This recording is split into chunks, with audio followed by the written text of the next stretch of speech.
This is Countering the Silence. My name is Ali Siminyu Millicent, and today we are here to talk about issues that are affecting our girls. We are talking about teenage pregnancy, the effects, the things that our girls are going through. We cannot finish talking about them in one day. But these very few minutes that God has given us, we want to make sure that as we converse, we are having steps that are going to help our girls come out stronger, and we are going to be advocates to make sure that we are not part of the silence, or we are not part of the problem of teenage pregnancy. And on set, I have a very interesting lady. Her name is Millicent Otieno. She is an advocate for peace, and she's doing so much to make sure that we are coexisting in peace in our societies, and making sure that our girls and our women have better environments so that they can coexist and grow economically, they can grow professionally, and in all spheres of life. Millicent is that advocate. And today we are talking about teenage pregnancy. Welcome to the show. Thank you very much. I'm happy to be here. We have just been looking at the insights, and you know, this problem is like, it is growing. Yeah. It's like there's a huge giant in the room, but everyone is fearing to talk about it. Yes. The statistics are out. Our girls are pregnant. Yeah. And COVID-19 made the situation even much worse. True. Millicent, who is impregnating our girls? Wow. That's a good and tough question. Who is impregnating our girls? And actually, as you rightfully say, COVID-19 has exposed our underbelly as parents, because this impregnation of girls is happening right under our roofs, right below our noses. It is our sons. In some cases, we have seen a brother has impregnated the sister. So it means they were here in the house, but the parents were oblivious that these two children were having sex in the house, and so a pregnancy has arisen. The mother does not know what to do. We have had cases where fathers have defiled their own children, and then there has been pregnancies. In some cases, we have even seen uncles, brothers, and relatives that stay with us in our homes have been the ones who have been engaging in this act. However, there are also other cases where there have been, outsiders who have also impregnated the girls. But in general, I think where I find there's been an area where we should have focused more is that these pregnancies were happening in our houses. As mothers, how comes we probably were not able to predict this? And then after it has happened, what do we do with these girls? Girls who are 10 years old, 13 years old, and they are already pregnant. They are mothers. And yet they are still children. So it's really a big problem, and I think we need to ask ourselves what is happening to the boys and the men in the society that has led to the rise in teenage pregnancy. The male species per se, yes. Now they are perpetrating this.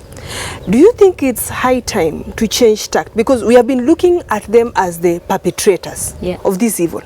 Is there a way we can now bring them on board? Because we are like fighting this, but as a women thing. Yes. What can we do? And especially on the issue of changing tact. Yeah. And thank you for asking that question, especially given that we are also addressing Adventist congregants, but also non-Adventist. We know that we have the End It Now campaign. And one of the proposals from the conference, the global conference, was that we need to change even the name. It starts with changing the name. Instead of just End It Now campaign to target violence against women and girls, they were saying it should target boys, men, women and girls, and even the children who are still unborn. Because you know the story of Elizabeth in the Bible.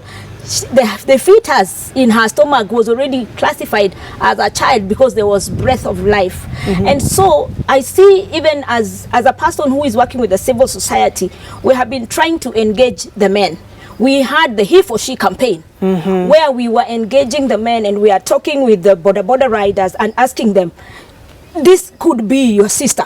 Because in some cases, not all of them have been engaging in the sexual activity with their sisters, but they are protective of their sisters. So how can we turn these people who are caught up in this vice to become our champions and the guardians of the girls? They become the protectors of these young girls.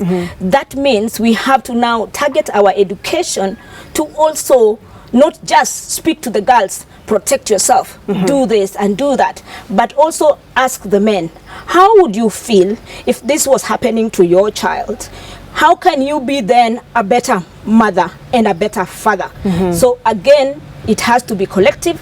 The men must be in the forefront in championing to see that the girls are protected somehow, you know. As much as the women also have a role to play, I think the overemphasis on one gender over the other is where we missed the strategy. Okay. We need to engage both.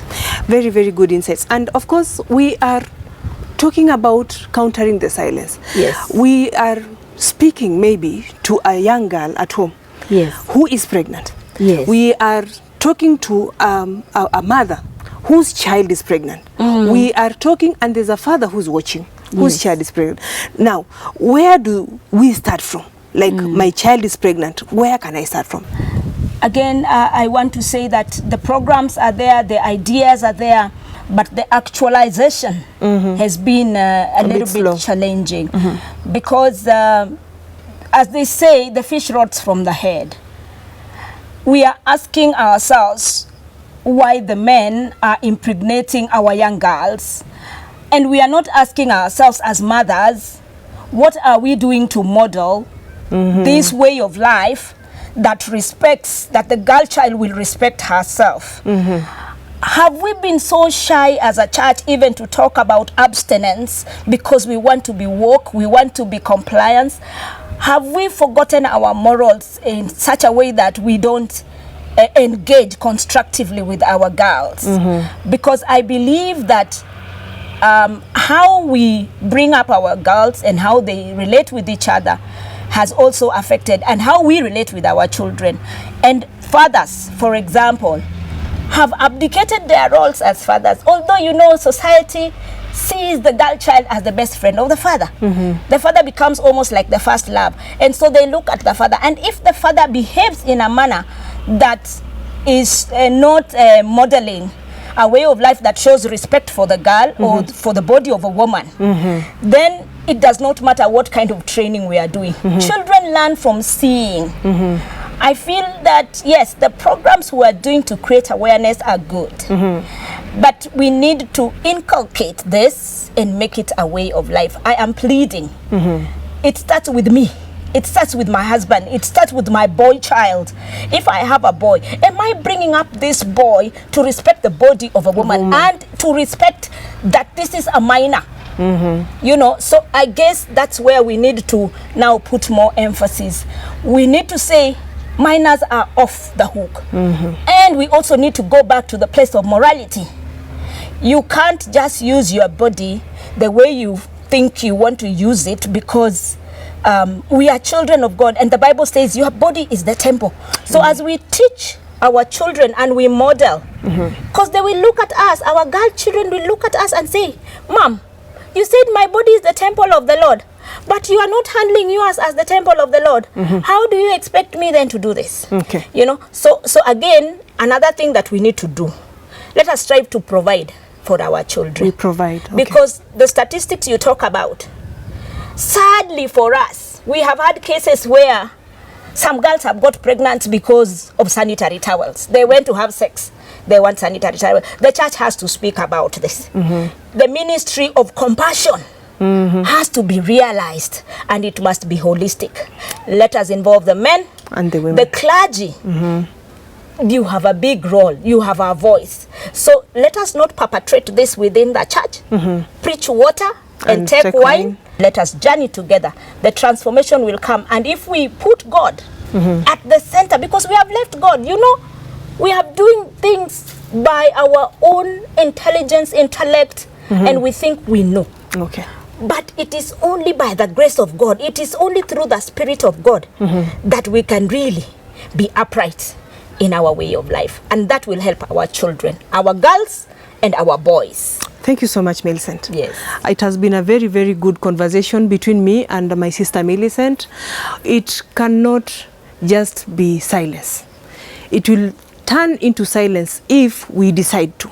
We have a role to play. You, the parent, the clergy, everyone in the community has a role to play. And we've just discovered that it starts with a very, very small step. learning to respect our girls.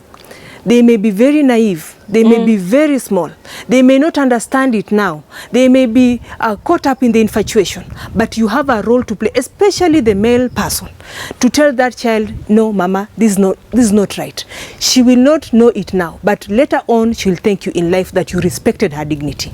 Let us be part of this as advocates and champions of countering the silence.